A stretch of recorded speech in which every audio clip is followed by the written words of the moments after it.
Good evening all and welcome to the first English edition of Quantum Physics and Health, number 69. And we're recording here at Sjösta in Närke. It has been a lovely day, sunshine and very calm when it comes to the wind. And today this is a special edition made for Pete Green in the United States, and I will try to capture at least a fraction of what he tried to convey to me yesterday during a meeting over the web. Pete Green had have a cooperation with our friend John Appleton, and he's also a very good illustrator and I would say a very vivid explainer of the different, very difficult intricacies and aspects of posture release images and how the different forces are, so to speak, intervening with each other. And today the title of the lecture is taken directly from the page, is Calm Up, Tense Down. And I have chosen as an illustration something I got during the conversations with Pete, and it's the so-called ice cone. The ice cone is the yin and yang symbol of the PRI. And I've been serving my author colleague Kalle ice cones the last couple of days to give some sort of association. Thank you. Because it's very fitting. On top we have the white fluffy ice cream, which is very loose and goes into the air. But going downwards is the more dense, pointy, darker substance. And the idea is that we expand outwards and upwards, whereas downwards it's more of a pointy edge going down into the earth. And it also has a different color and a different feel to it. It's heavier. It's it's the part that is more tensed in a way, whereas the fluffy ice creamy part is relaxed out into the space, taking all what is needed around to be alive.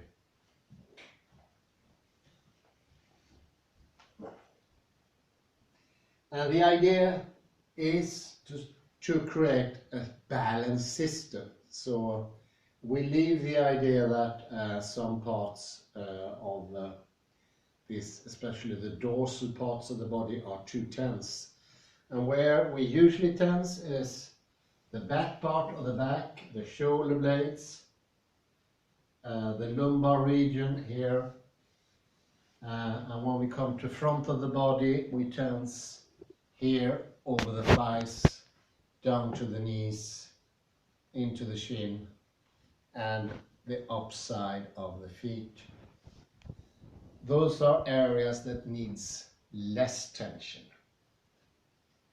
Whereas the back side of the thigh and the front of the body and part of the throat or the neck going up here needs a sort of healthy tension. In Swedish usually called tonus. I think in English it's tonal tension, tonal muscular tension. And what happens when we don't have this tension is that we wiggle.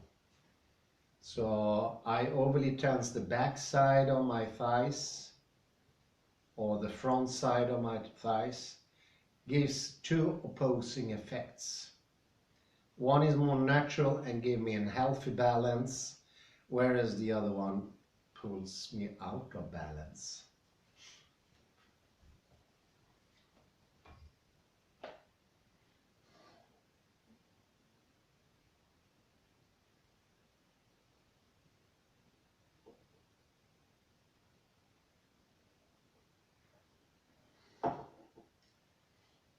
So many of the problems that we have is caused by misconception or a misconceived self-image.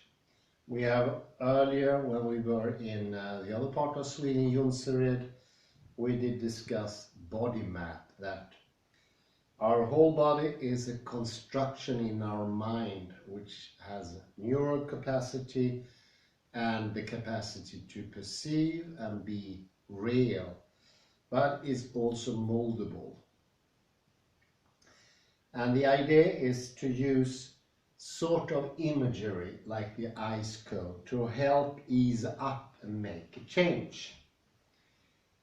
And there are two things that are very good here. The one thing is that we avoid adjusting voluntarily, because you all know something very common when we stand is that we put most of the weight on one leg.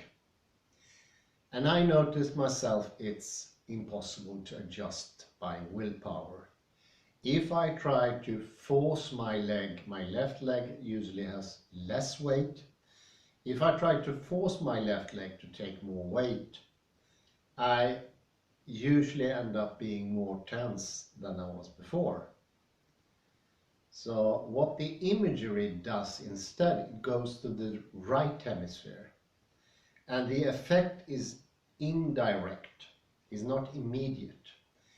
It's sort of, you are marinating your whole body in this thinking. And you will see the success, the development during a longer time. But what you can feel is an easing up of tension, and also that your bodily movements all of a sudden or slowly becomes more coordinated. It becomes healthier, more whole. Because part of the problem is the left hemisphere. It tries to divide the movement in different parts. In the same way it divides the body in different parts. It divides the movement in different parts. So we don't get this nice flow of a movement where we actually feel that there is a direction to what we do and an ease.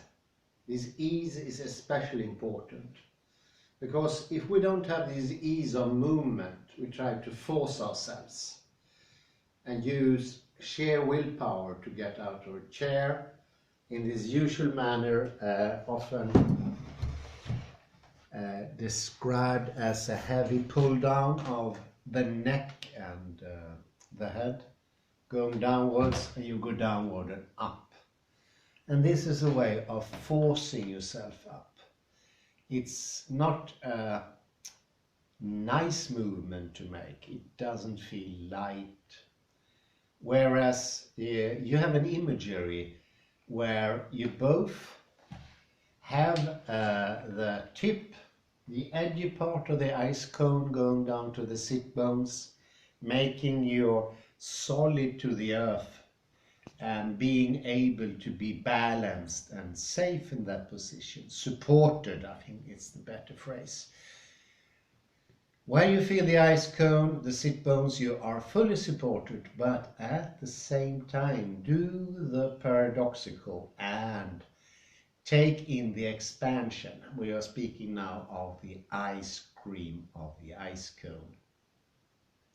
Loosen up, take in what you have around you, and also try to put an actual interest into the things.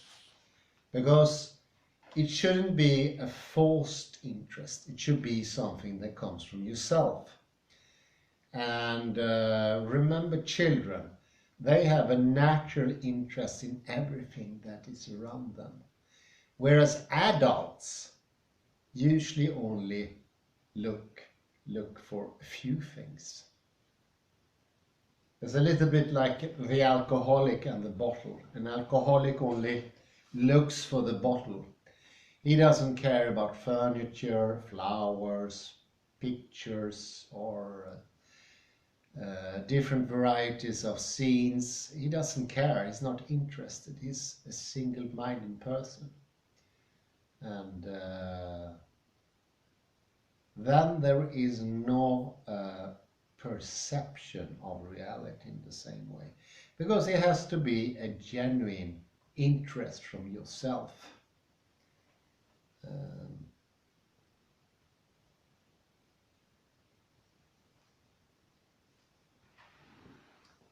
And these imagery are very good because you will also notice a difference in your mental,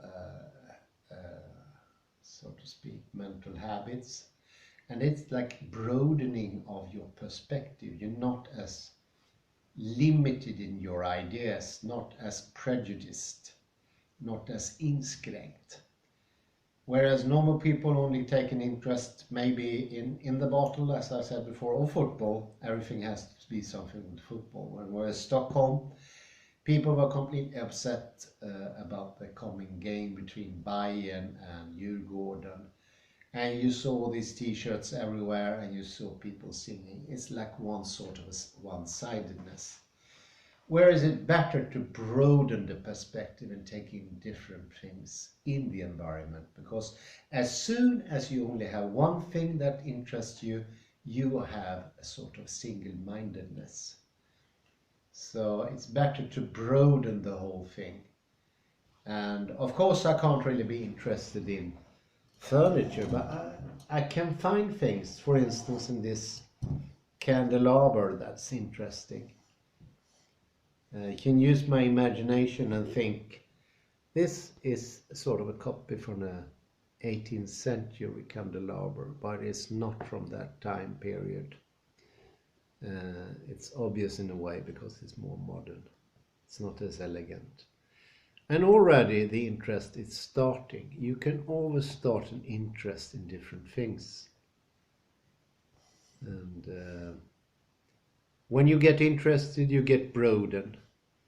And I'd recommend when we travel back to Gothenburg, try to find things on the way that interests, like start an interest. Because in the beginning nothing would be interesting. We are too used to have only few objects that sort of catches our interest.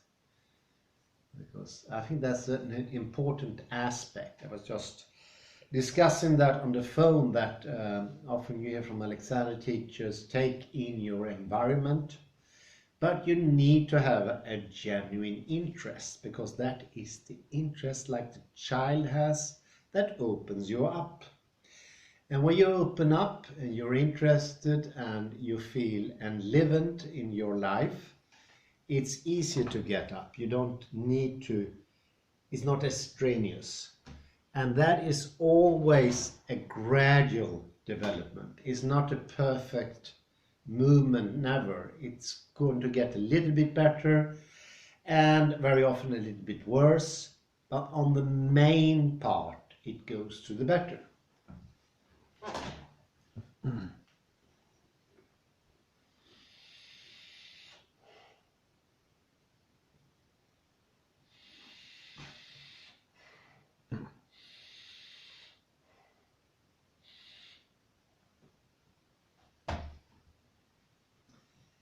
And this is also very helpful when it comes to understanding the wave.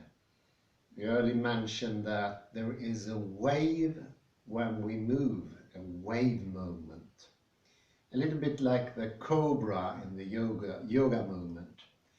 There is a starter in the movement and there is a motor and it's a rudder.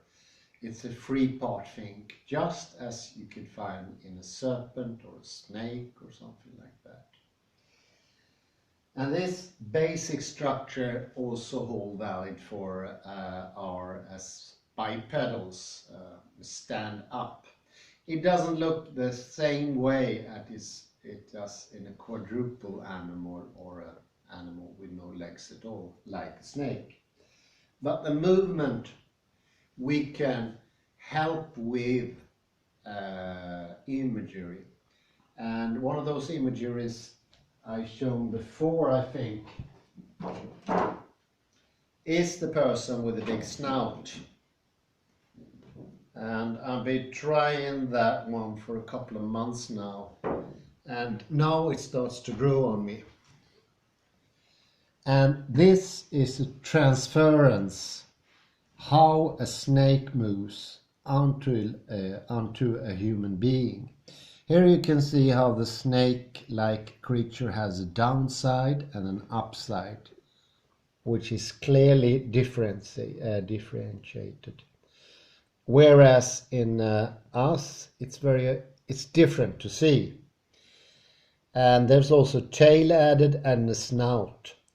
And the tail and the snout is helping us to perceive the movement, this movement.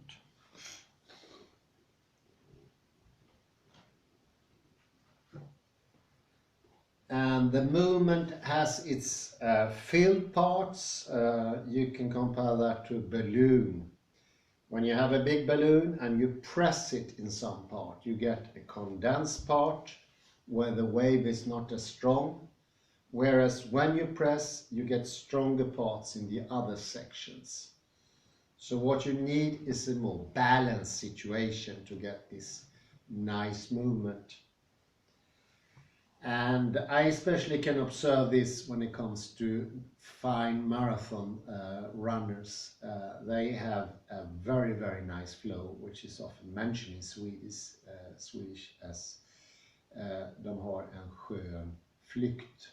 So flykt, flight almost in English. We talk about the fågelns flykt, well, the flight of the bird. It's very, very obvious, and what is clear is the person who's running is not putting much effort. It's a very smooth movement, and they don't look strained in their faces, whereas we amateurs gets very strained when we do this. The strain is an obvious sign of muscle group 2 being in action, because those things shouldn't be strenuous. They should be light, flying, easy, almost not touching the ground. And when we do that, it's a very nice relief on our whole muscular system. And as you can see on the snake, it has an obvious downside and an upside. And in between those areas, you have what John and Pete call the seam, summen. And the seam is just the area where the upside and the downside goes over to one to another. And this is what is meant with the upside and downside here in this ice cone. Some things should go down, other things should go up. So it's a double thing. It's like expansion upwards and tension downwards, but it's also very important to keep the things into different compartments. Be aware that there is a seam in the body.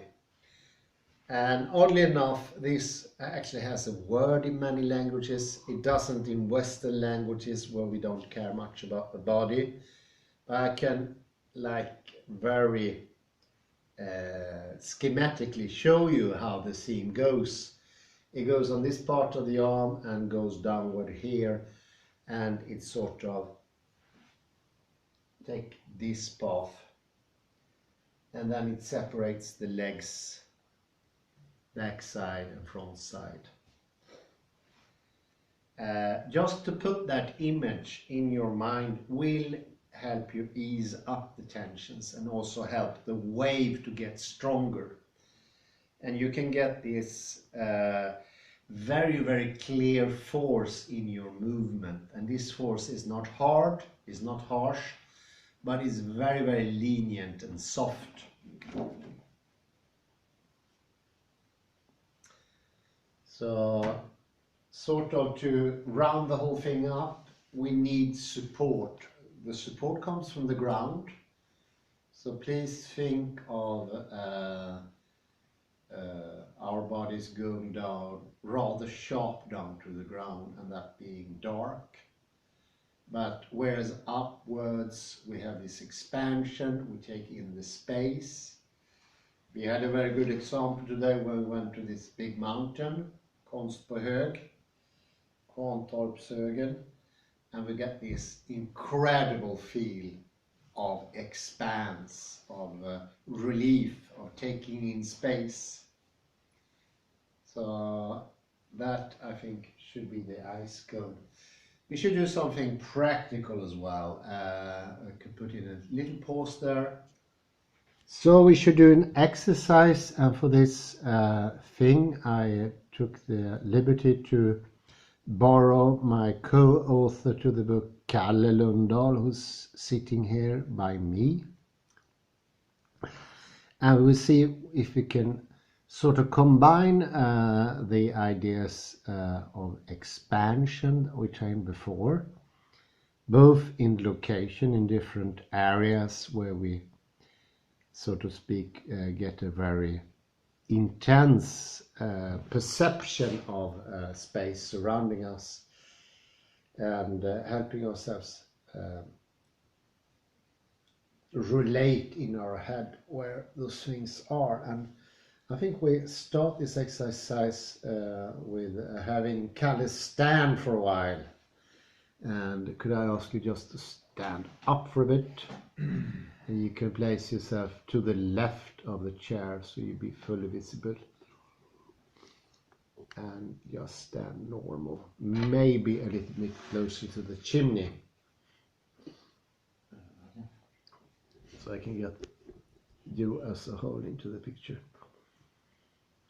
And see if you can first take in everything around you, sort of expand your bigger panoramic view. And this usually helps us to, yeah, I can see that already happening.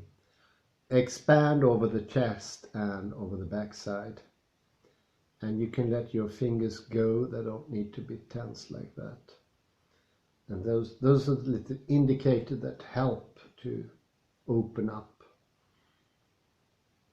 And when you stand there, try to think about the ground as, well, the body going down into the ground in a cone-like fashion, like almost like a needle, like sharpening as it comes down. Yeah, it looks very good. And then you get this build up with healthy tension, because there's always a healthy tension going on in the body. There is no use just to relax the whole body. This is what you do if you go to the sauna, you take a massage or something like that, you relax completely. But what happens is those things that should keep your body erect, they're not in work in progress. So this is much better.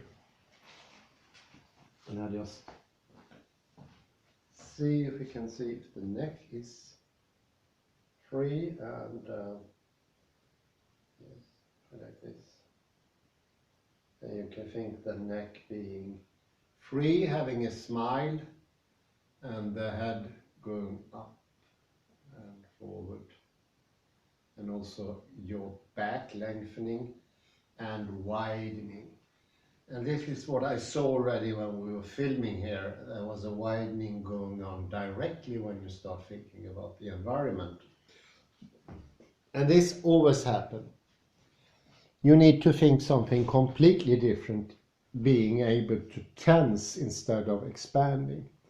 So you can be pretty sure that every time you think about the environment, you are bound to expand.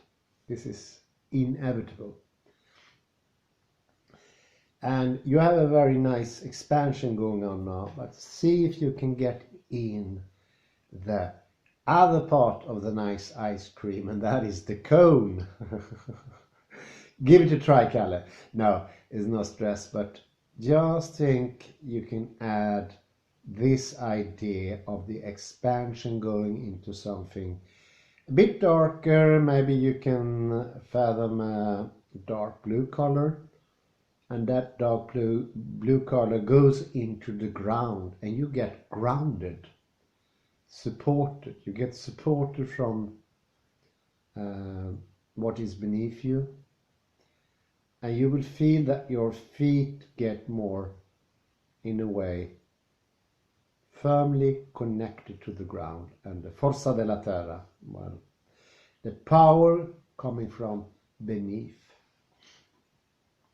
I spoke to my friend Joachim earlier, and he said that there's actually something that's explicit in yoga practice, is that the connection between the moon, which is like the earth, is heavier, it's darker, whereas the upside, the sun, is lighter, it's shiny, and it takes a lot more space. And this is what you can see. And I always suggest that you stand a little bit broader, like shoulder width. That's always a good posture to take. And let's see if you just can, yeah, that's much better. And think, loosen up the knees, yeah. And whereas you stand this way, add more expansion and think about where you are place-wise. You're in Sköllersta, you are close to Örebro, it's over that way. And over that way you have the plains, the white plains going on for I don't know how many Swedish miles, but at least 5 Swedish miles. That would be like 30 English miles. What more do we have? We have the little pond in that direction to your right. And to your left you have, well, the horse factory where they make sausages. Hopefully not from the horses. That's our nightmare. I think it could be good if you take like a circular movement around the table here and come back to the position you're standing in. And let's just lead the wave. Let the wave lead you. So you think that you are also a wave. You think of that snake moving along, and that snake movement will take you around the table, and you get these more interested and energy-filled movements, which is much better now, yeah. Enjoy being able to be a moving person. Yeah, exactly. It's very good. Absolutely fantastic, Kalle. Now we're talking. So now we are loosening up, and we get into the movement. You actually look like a snake now. It's very good. It reminds me but by dancing, and dancing also has this quality of nice, smooth, circular movements. And Jan also mentioned that one of the biggest insight was the Swedish gymnastics inventor Heidegger and his system for like a constructed dance movement for ordinary people. So what happens is that we loosen up, and in the movement of loosening up we are bound to look more clumsy for a while, but it is still loosening up, and it's important to remember that we are basically not used to these movements, so we need to sort of let them work for us. And that looks very good, Kalle. You can return to the original position and just stand there for a while. Nothing fancy. So now we can see it's even more opened up, the whole system, and I think this is a very good picture of the change that happened here within how many minutes? 5 minutes. So you see, you can make a big change just like putting different constructive images into the mind and sort of let the body loose up with that. And I will to the next lecture add a little bit more about the seam, because that's very helpful understanding this smoother movement. But it looks much better now, Kalle, and I think you will have a very nice night's sleep with this attitude.